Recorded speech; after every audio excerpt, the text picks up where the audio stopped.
Bismillahirrahmanirrahim. I'm H Nassar, Professor of Neurology, Neuropsychiatric Department, Tanta University. We are talking today about the cerebrovascular stroke.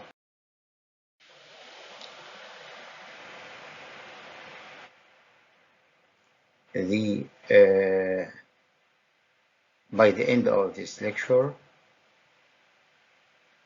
we will be able to understand the definition of stroke and subtypes, know the etiology and the risk factor of stroke, pathogenesis, clinical picture and investigation, diagnosis, differential diagnosis and treatment. The frame, the cerebral introduction, definition and types. We will talk about ischemic stroke and hemorrhagic stroke. Introduction. The cerebrovascular stroke is a major public health problem. Apart from its immediate mortality, it also causes serious physical disabilities among the living survivors. Stroke is the fifth leading cause of death in the US, with an overall prevalence of 2.6% in those over 20 years of age. The incidence of cerebrovascular stroke is about 100 to 300 per 100,000. Some basic information. As we know, that the adult brain weighs about 1.5 kilo. That's to say 2% of the total body weight, and they receive 20% of the cardiac output and 20% of the total inspired oxygen. This rich blood supply is delivered from two internal arteries, anterior circulation, and two vertebral arteries, the posterior circulation, which anastomose at the base of the skull to form the circle of Wells. The internal carotid artery gives two terminal branches, anterior and middle cerebral artery, and the two vertebral arteries form the basal artery that gives the terminal branch, which is the posterior cerebral artery. This diagram shows the arterial supply of the brain. Dot 1 is the posterior circulation. As we see from on the left side, we see the internal carotid artery divided into two terminal branches, the anterior cerebral artery and the middle cerebral artery. While in the posterior circulation, dot 1, the vertebral arteries unite to form the basal artery, terminating into the posterior cerebral artery. On the right, lateral view shows the internal carotid and the two vertebral artery and its branches.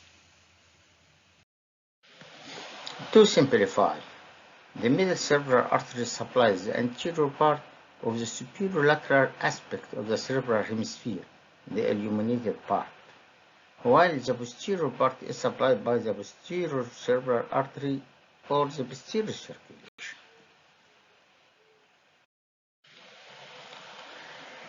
The medial aspect of the brain, the anterior part of the medial aspect of the brain is supplied by the anterior cerebral artery, which is the illuminated part, while the dark one is supplied by the posterior circulation, including the posterior cerebral artery. This is the circle of Wells at the base of the skull, which shows the communication between the anterior circulation and the posterior circulation. The internal carotid artery, which is divided into anterior and the middle. The middle cerebral artery communicates with the posterior cerebral artery through the posterior communicating artery, while the two anterior cerebral arteries communicate with each other through the anterior communicating artery, forming the circle of Wells to ensure blood supply if there is occlusion in some parts of it. One of the important structures in the brain is the internal capsule, which is a common site for cerebrovascular accident. It has a rich blood supply.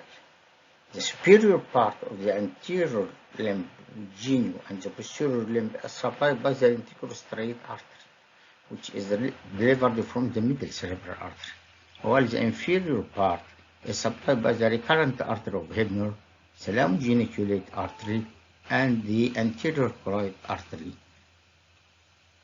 This blood supply is highly rich and coming from different arteries: middle cerebral artery, anterior cerebral artery, posterior cerebral artery, or the internal carotid artery itself.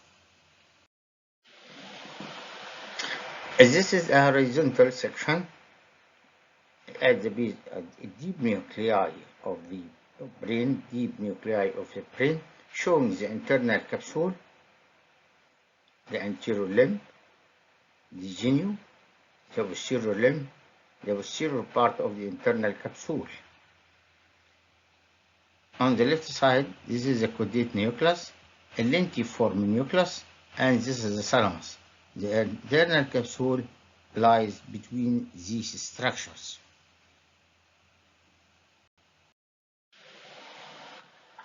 This is a coronal section showing the basal ganglia.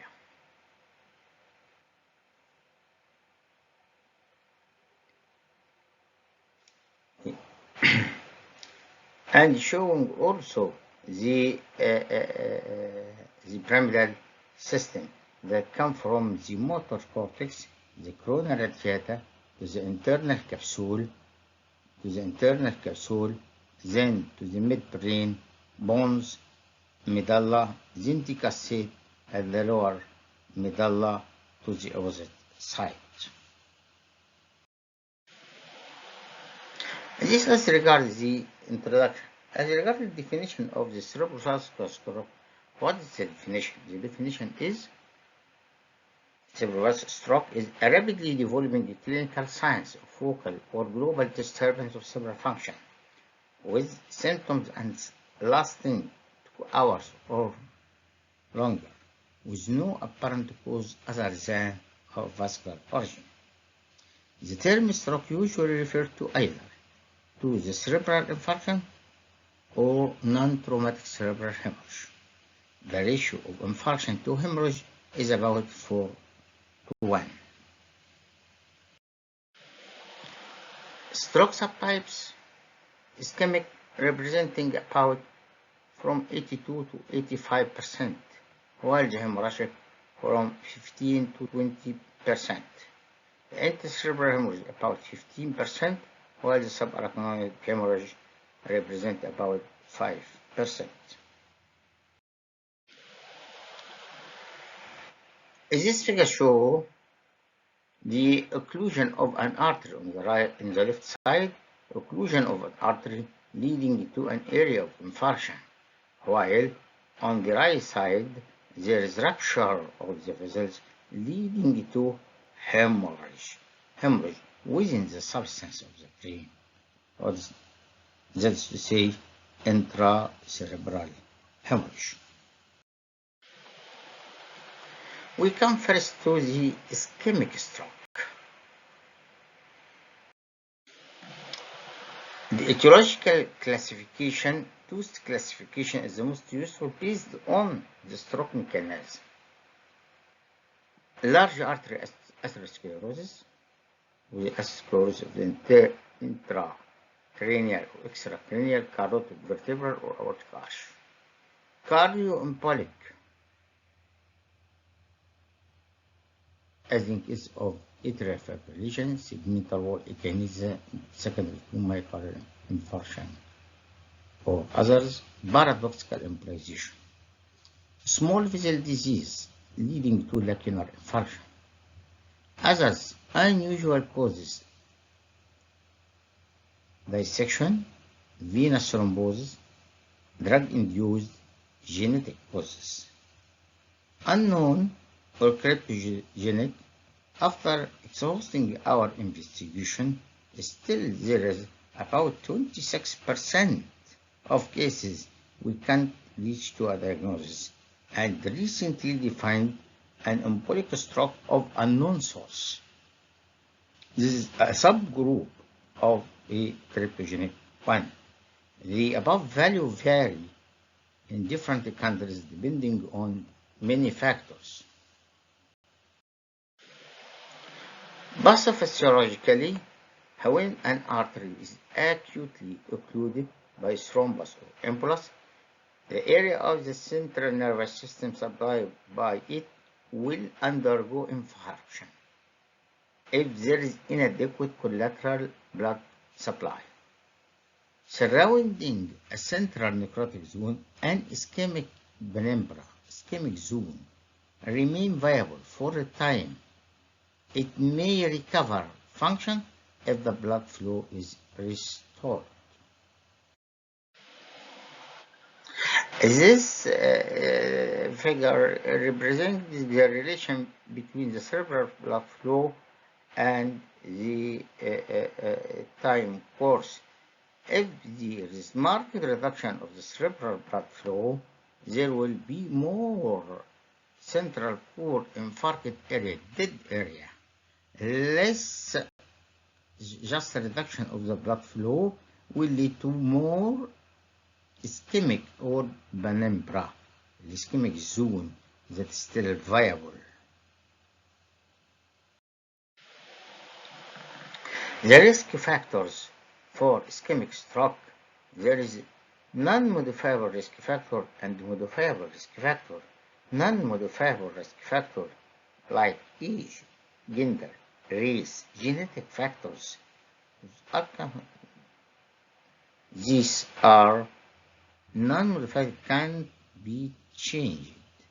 While modifiable risk factor, one of the important ones is hypertension, heart disease, diabetes mellitus, sedentary lifestyle, dyslipidemia, obesity, cigarette smoking, alcohol consumption,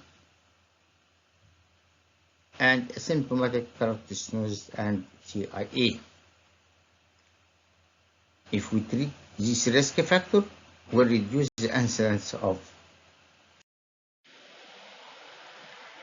The clinical picture of cerebral ischemia. The ischemia may occur in the anterior circulation or in the posterior circulation, that is to say, in the carotid area or in the vertebrophyseal area. The carotid area will lead to hemiparesis, that's the weakness, hemiplegia, complete paralysis, hemihypoesthesia, language and speech disturbance of dominant hemisphere is affected, poor vision or blindness, seizures, and sometimes headache.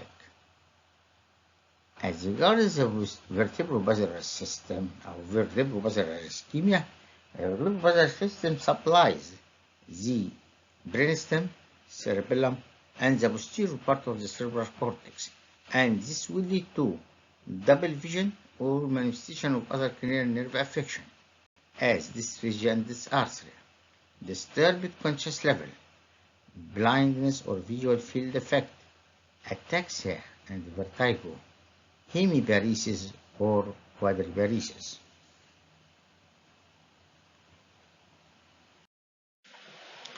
Hemihypoesthesia. Thirdly, dysphagia or dysarthria. Fourthly, visual field defect.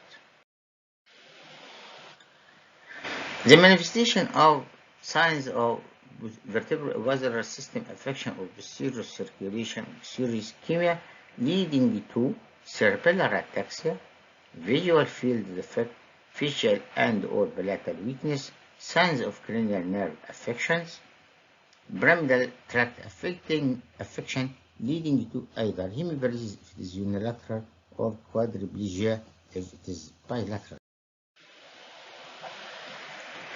These are the signs and symptoms characteristic of the various arterial trajectories, simply affecting the middle cerebral artery, anterior cerebral artery, posterior cerebral artery, penetrating arteries, small arteries, leading to lacunar syndromes, vertebral artery and its branches, like the posterior inferior cerebral artery and others, and lastly, a basilar artery. Various combination of neurological signs.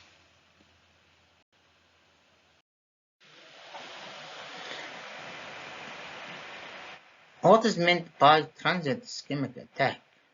Transient ischemic attack is a brief episode of neurological dysfunction caused by focal or retinal ischemia, with clinical symptoms typically lasting less than 1 hour, and without evidence of acute infarction on brain imaging. Transient means transient. Transient, that is to say, leaves the patient clinically free and radiologically free. And this is a warning sign what is going. So this case, this transient ischemic attack is a warning sign that the patient will develop infarction. Investigation in a case of ischemic, first is brain non-contrast CT scan and or CT perfusion, done initially to exclude intracerebral hemorrhage and other pathologies. Secondly, MRI or MRA can show infarction in the first hour. Carotid duplex and transcranial Doppler later on. Lab investigation very important. CBC, ESR, hematocrit value, lipid profile, blood sugar, renal and liver function. ECG, cardioembolic and echocardiogram for cardioembolic pulse.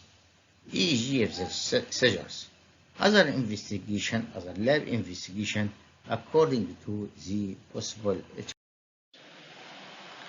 This CT show infarction of the right infarction, the right side infarction in the distribution of the middle cerebral artery.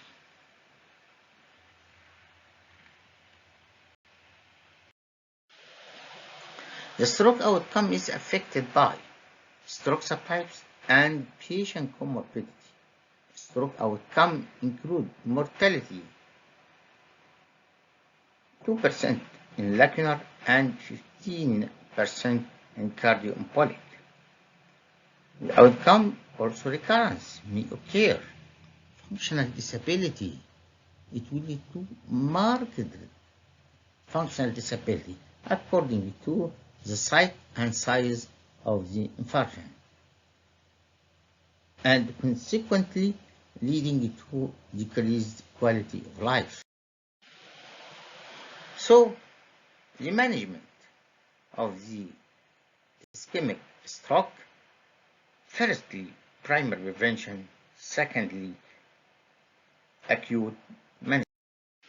Primary prevention is control of the risk factor, control of the blood pressure, control of diabetes, dyslipidemia, stop smoking, reduction of body weight, regular physical exercise, relaxation therapy, treatment of the underlying etiologies, treat heart diseases, myocardial infarction, atrial fibrillation, treat a transient ischemic attack by antiplatelet, anticoagulant, carotid endarterectomy if there is severe carotid stenosis.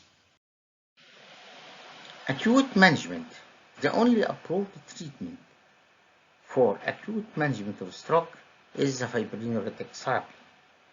Fibrinolytic therapy, these are drugs that lead to lysis of already formed thrombus, lysis of fibrin. Tissue plasminogen activator, activase, is the form used in acute cerebral infarction because of lower incidence of hemorrhagic transformation. Its mechanism, tissue plasminogen activator has a very high affinity for fibrin converting plasminogen trapped in the clot into plasmin, which is proteolytic enzyme digesting fibrin fibers and converts it to a soluble material. It also inactivated by fibrinogen, prothrombin, and factor 5, 7, and 12. The FDA criteria for use of tissue plasminogen activator: duration less than 3 hours from the onset. The European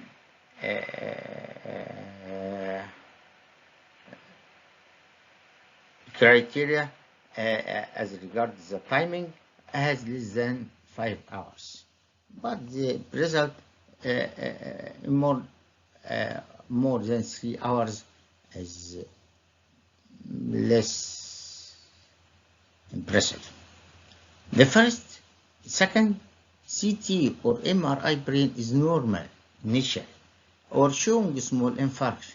That is, say no hemorrhage, no massive infarction. Normal hematocrit, platelet, PT, and PTT. These are the criteria to do a tissue plasminogen activator.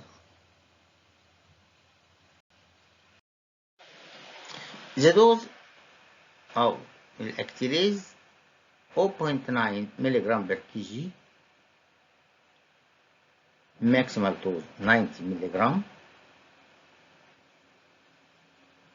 10 mg, 10% of the dose is given in the first minute, and the remainder is given in the next 16 minutes. The first bolus dose, next through the infusion. Neurological examination is repeated every 2 hours for the first 24 hours, and CT is repeated after 2 days. If the patient is not eligible for tissue plasminogen activator, we go to the prevention, secondary prevention. These are less effective than the tissue plasminogen activator, including anticoagulant, heparin,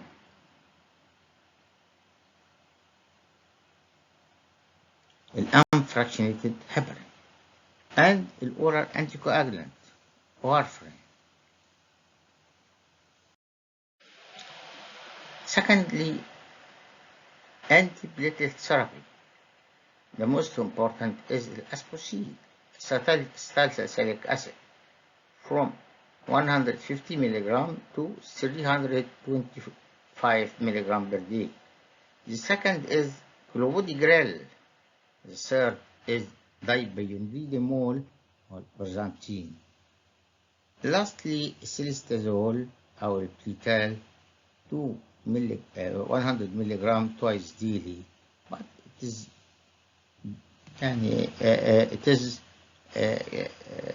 not given in the acute stage.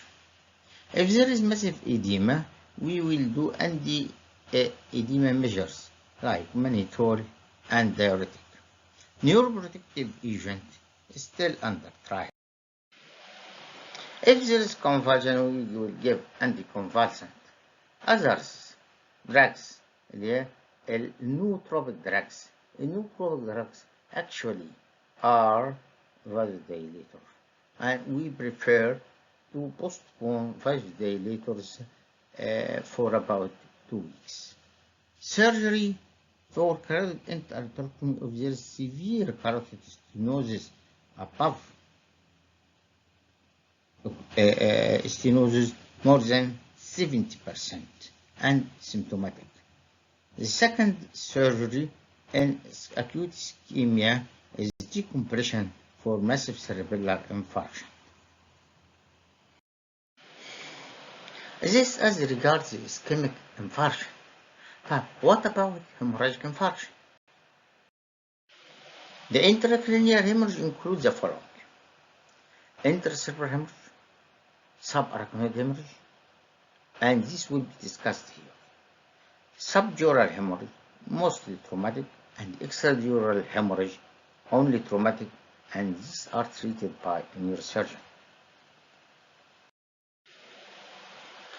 The type, as we have said, intracerebral hemorrhage, spontaneous intracerebral hemorrhage, and the subarachnoid hemorrhage.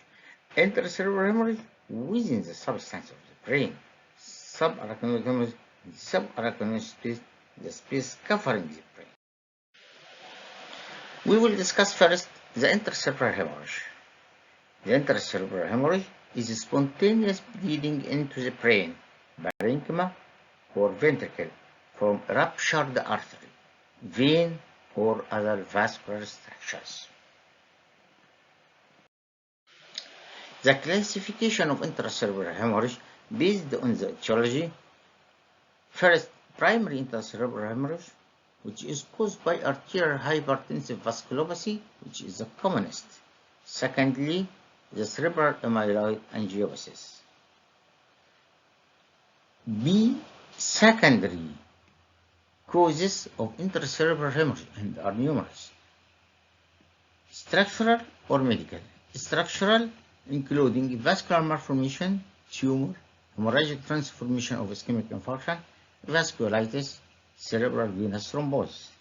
Medical causes leading to cerebral hemorrhage, including infection, coagulopathies, sympathomimetic drug use.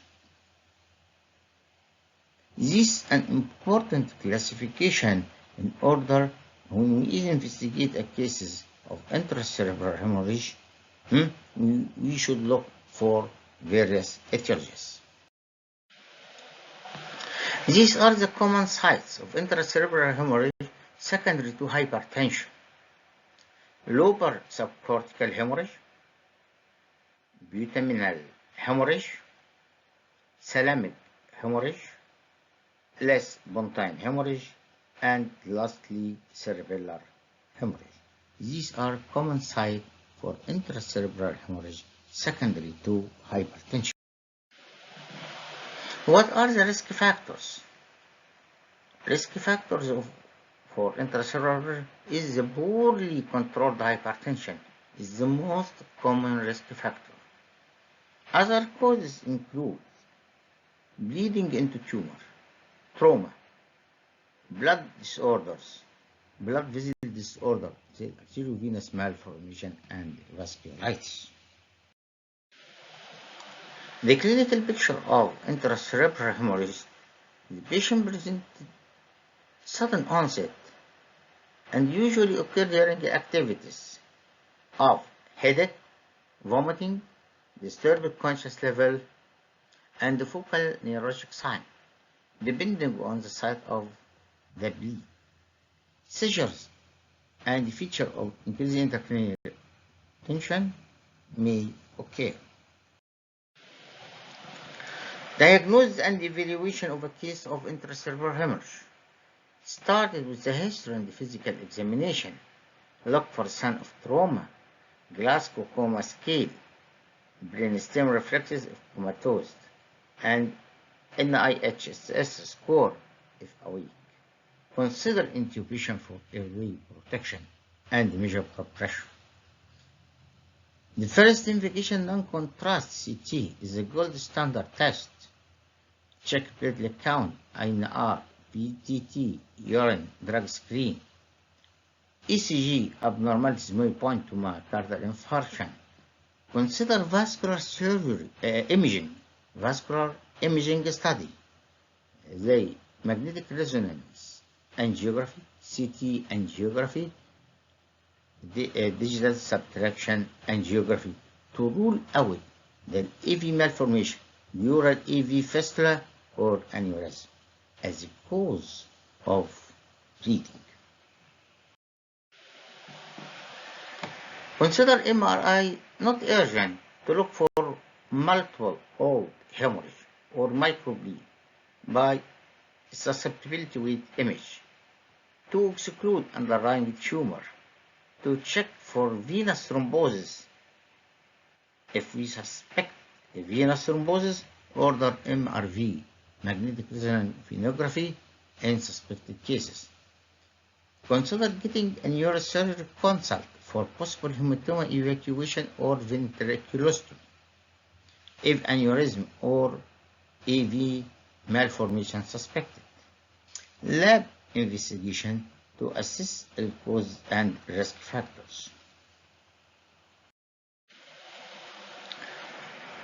This CT show definitely CT is superior than MRI in acute intracerebral hemorrhage.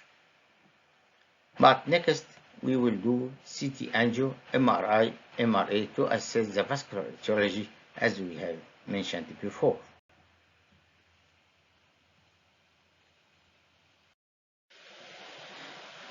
This CT show basal ganglia intracerebral hemorrhage. This is on the right side. On the left side, small hemorrhage, moderate hemorrhage, severe hemorrhage with intraventricular extension on the right side. This RCT also show large intracerebellar hemorrhage, intraparenchymal cerebellar hemorrhage. Secondly, on the right side, intraparenchymal cerebellar hemorrhage extending to the fourth ventricle. Management of these cases: rapid diagnosis and initiation of treatment, rapid admission to stroke unit, control blood pressure, care of comatose patient, anti-edema measure, ventilatory support, anti-epileptic in case of seizures, surgical evacuation in superficially located and cerebellar hematoma. These are the general measures. What about the specific measure? Divide into hematoma enlargement treatment and coagulopathy reversal. Hematoma enlargement, aggressive reduction of the blood pressure, lowering the blood pressure to 140 mg mercury is safe. Activated factor 7 was found to reduce the hematoma expansion. Activated factor 7 is expensive. Coagulation reversal. Vitamin K antagonist related intracerebral hemorrhage. If we give anticoagulant by using prothrombin complex concentrate or fresh frozen plasma or vitamin K. Direct oral anticoagulant related intracerebral hemorrhage. These oral anticoagulants are being increasingly prescribed. So, related intracerebral hemorrhage from the use of these anticoagulants occurs. There is specific antidote, but are not available or countries.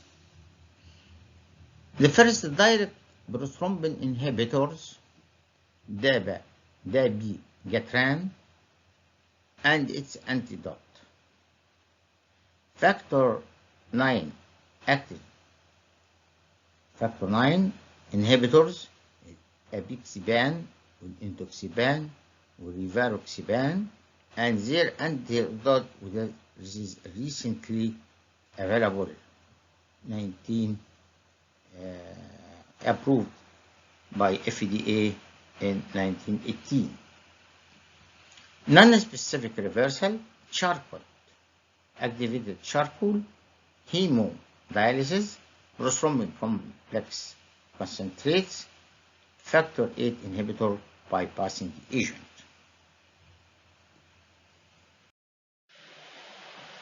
Antiplatelet agent-related intracerebral hemorrhage, platelet transfusion are often still given to patients who require surgical decompression. Heparin and heparinide-related intracerebral hemorrhage in unfractionated with low molecular weight heparin, we will give protamine sulfate, maximal dose 15 milligram.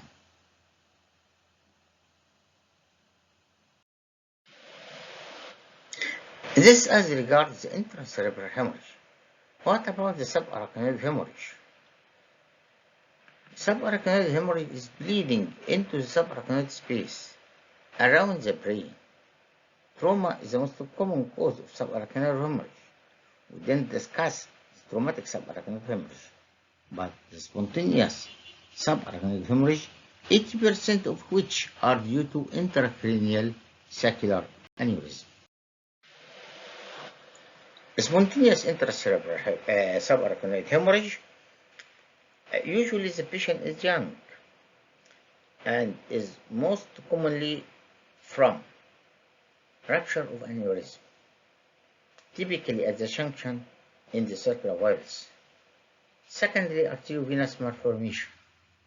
Thirdly, other rare causes due to coagulopathies or mycotic aneurysm. As we have mentioned before, trauma is an important cause of subarachnoid hemorrhage that should be put in consideration. The clinical picture of subarachnoid hemorrhage includes sudden, severe headache, it's the worst headache, with photophobia, nausea, vomiting, and signs of meningitis, neck stiffness, and cardiac signs. No focal signs. With more severe hemorrhage, intracranial pressure may rise, and the level of consciousness deteriorate. Sometimes the focal neurological signs may develop as a result of false localizing effect of increased intracranial pressure, coexistent intracerebral hemorrhage with subarachnoid hemorrhage, spasm of the vessels as a result of irritant effect of the blood leading to ischemia. Investigation CT of the head without contrast. Secondly, angiography. Digital subtraction angiography is the gold standard. CT angiography, MRA and lower MRA, magnetic resonance angiography, and look for multiple aneurysms. Thirdly, lab investigation for coagulopathies. This is CT brain show blood in the vessels starts.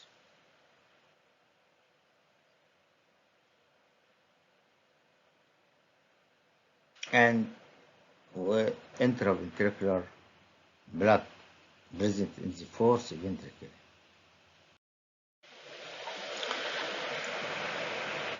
Terminal internal carotid artery aneurysm, as you see on the right side, on the left side, before the intervention, and after intervention by coil, occluding this aneurysm. This as regard management of saccular aneurysm. The goal of management of rupture aneurysm. First, prevention of rebleeding, treatment of the aneurysm itself by clamping by neurosurgery or coiling by intervention, neurological intervention, or neuroradiology. Prevention and the treatment of complication, hydrocephalus, seizures, cardiac ischemia, or arrhythmia, vasospasm, hyponatremia, infection, deep vein thrombosis. And the fourth goal is rehabilitation. The treatment, control of the headache, we give analgesic up to morphia, drug to increase the coagulability in cases of coagulopathies, care of comatose distribution, calcium channel blocker for arterial spasm, control of blood pressure, neurological intervention to calm the aneurysm. This is very important. Secondly, surgical clamping of the aneurysm if not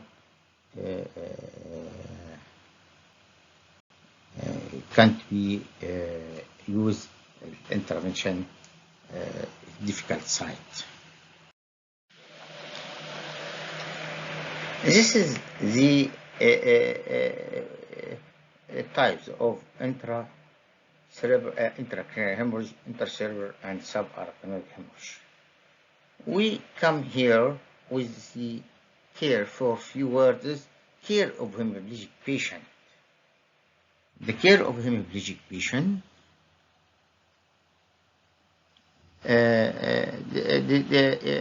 including the position of the patient, care of the paralyzed limb,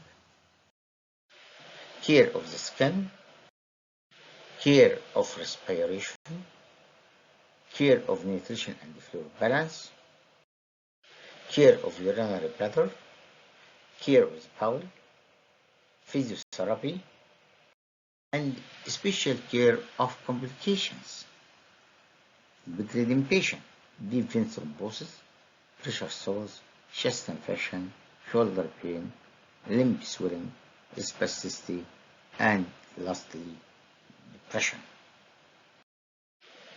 Thank you very much for your attention. These are the references.